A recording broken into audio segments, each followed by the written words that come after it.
बिस्मिल्लाहिर्रहमानिर्रहीम अस्सलाम वालेकुम डियर स्टूडेंट। क्वेश्चन नंबर 9 देखें। Calculate the value of x. हमने इस एक्स की वैल्यू बतानी है इन ईच केस। इसके अंदर भी और इसके अंदर भी हमें वैल्यू ऑफ एक्स बतानी है। तो इसमें देखें ये एक राइट एंगल ट्राइंगल बनी हुई है क्योंकि इसमें 90 का एंगल है, तो इस वजह से इसे राइट एंगल ट्राइंगल कहेंगे। ये जो बॉक्स है ये 90 के एंगल को दिखाता है। तो अब इस बॉक्स की वजह से ये राइट एंगल ट्राइंगल है और हम राइट एंगल ट्राइंगल के ऊपर पाइथागोरस थ्योरम लगा सकते हैं।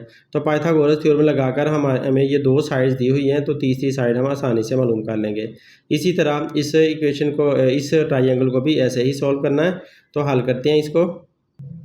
ये स्टूडेंट देखें यहाँ पर 90 एंगल वाली ट्राइंगल है।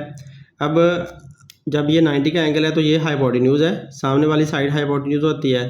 अब इसमें कोई और एंगल दिया नहीं हुआ, आप चाहे यहाँ पर एंगल कंसीडर कर लें चाहे यहाँ पर एंगल कंसीडर कर लें, तो इसे आप अपनी मर्ज़ी कर सकते हैं। तो यहाँ पर मैं एंगल कंसीडर कर रहा हूँ, तो अगर मैं यहाँ पर एंगल थीटा बना लेता हूँ तो फिर ये वाला मेरा बन जाएगा परपेंडिकुलर। ये वाली जो साइड BC है वो परपेंडिकुलर बन जाएगी और ये जो साइड एक बची हुई है AB साइड, ये बेस बन जाएगी। तो अगर मैं चाहे इसको परपेंडिकुलर बनाओ या इसको बेस बनाओ या इसको परपेंडिकुलर बनाओ इसको बेस बनाओ, उससे आपके सवाल में कोई फ़र्क नहीं आने लगा, सवाल की आपकी कैलकुलेशन बिल्कुल सही हो जाएगी। तो अब हम इसके ऊपर पाइथागोरस थ्योरम लगाते हैं। पाइथागोरस थ्योरम क्या होता है?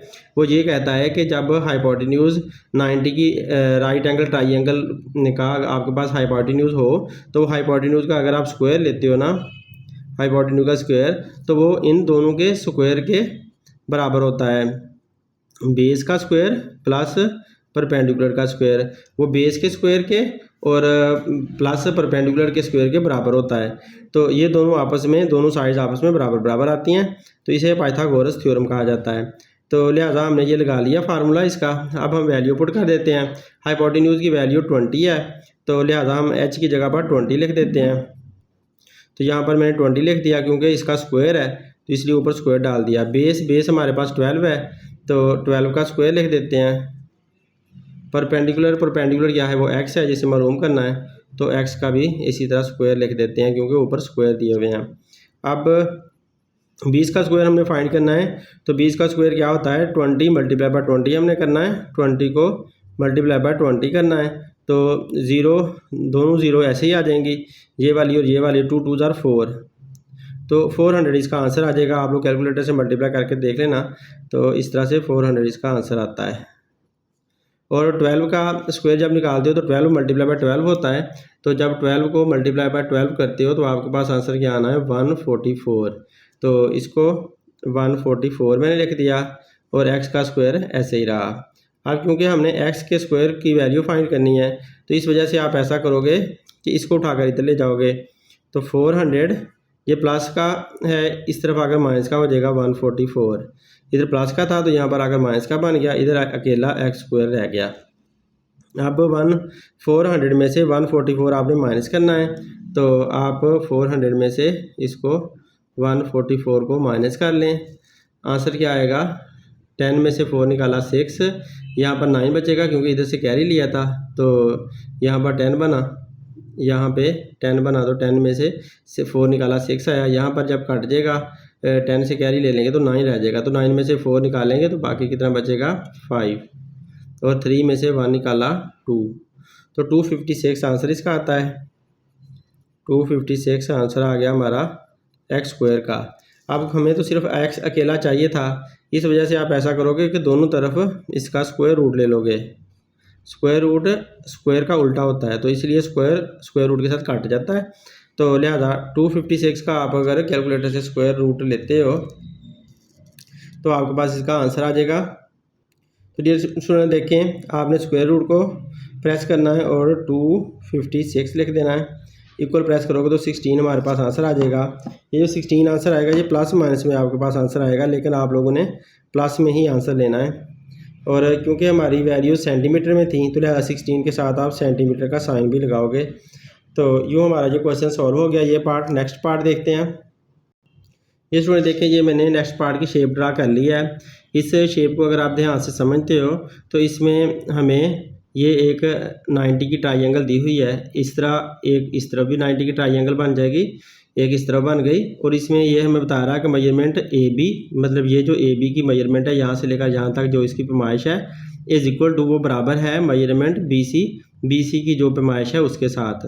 एम फॉर मेजरमेंट है, और ये जो लाइन है इसका मतलब होता है सेगमेंट का मतलब होता है टुकड़ा, इतना पार्ट इसे कहते हैं। तो अब ए बी जो है बी सी के बराबर है, तो बी सी उसने दी हुई है 4 सेंटीमीटर, तो लिहाजा ए बी भी यहाँ से लेकर यहाँ तक 4 सेंटीमीटर ही होगी, तो हम इसको भी 4 सेंटीमीटर लिख देते हैं।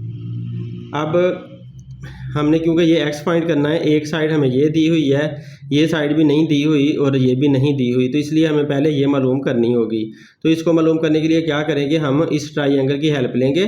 तो इस ट्राइंगल के ऊपर हम पाइथागोरस थ्योरम लगा लेते हैं और ये फाइंड कर लेते हैं। अब इस ट्राइंगल को हम देखते हैं, तो यहाँ पर ये क्योंकि 90 का एंगल है तो इस वजह से ये हाइपोटेन्यूज इसका बनता है।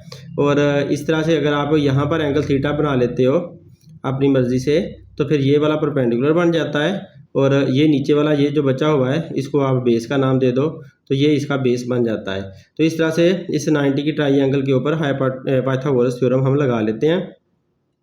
तो पाइथागोरस थ्योरम जब इसके ऊपर हम लगाएंगे तो क्या करेंगे, तो हाइपोटेन्यूज का square is equal to base का स्क्वायर प्लस परपेंडिकुलर का स्क्वायर, ये हमने फार्मूला लगा लिया इसके ऊपर। अब हाइपोटेन्यूज यहाँ पर क्या है 5 दिया हुआ है, तो हम यहाँ पर 5 का स्क्वायर लिख देते हैं। बेस यहाँ पर क्या दिया हुआ है, ये बेस है 4 सेंटीमीटर, तो हम यहाँ पर ले देते हैं 4 का स्क्वायर, क्योंकि बेस का जो स्क्वायर है। परपेंडिकुलर क्या है, परपेंडिकुलर हमने मालूम करना है। यहाँ पर परपेंडिकुलर का नाम हम क्या रखें, परपेंडिकुलर का नाम हम कोई सा रख देते हैं, फॉर एग्जांपल वाई रख देते हैं परपेंडिकुलर का नाम, ये वाई मैंने इसका नाम रख दिया। तो लिहाजा परपेंडिकुलर की जगह पर हम वाई का स्क्वायर लिख देते हैं। अब 5 का स्क्वायर क्या होता है 25 होता है, 4 का स्क्वायर क्या होता है 4 मल्टीप्लाई बाई 4 वो 16 होता है, और वाई का स्क्वायर ऐसे ही लिख दिया। तो स्क्वायर कैसे मालूम करना होता है ये मैं यहाँ पर लिख भी देता हूँ। फॉर एग्जांपल आप 4 का स्क्वायर मालूम कर रहे हो, तो इसका मतलब है आप 4 को मल्टीप्लाई करोगे 4 के साथ इज इक्वल टू 16, आपका आंसर आ जाएगा। तो यूँ ये स्क्वायर निकाल लिए। अब आपने क्या करना है कि वाई हमने फाइंड करना है, तो 25 इधर ही रहेगा, प्लस का 16 इधर आकर माइनस का 16 बन जाएगा, और इधर आपके पास वाई स्क्वायर रह जाएगा। अब 25 में से 16 निकाला तो आंसर क्या बचेगा 9, तो वाई का स्क्वायर बराबर हुआ 9 के। अब क्योंकि हमने सिर्फ वाई अकेला फाइंड करना है तो स्क्वायर रूट दोनों तरफ ले लेंगे। अब 9 जो है वो 3 बन जाएगा। जब आप कैलकुलेटर से 9 का स्क्वायर अंडर रूट निकालोगे ना तो आंसर 3 आएगा।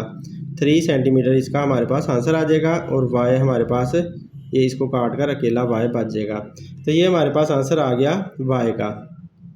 अब ये वाई का आंसर हमारे पास आ चुका है, मतलब ये कि हमारा ये जो परपेंडिकुलर है ये हमें मालूम हो गया है, ये कितना हुआ है, ये 3 सेंटीमीटर निकला है।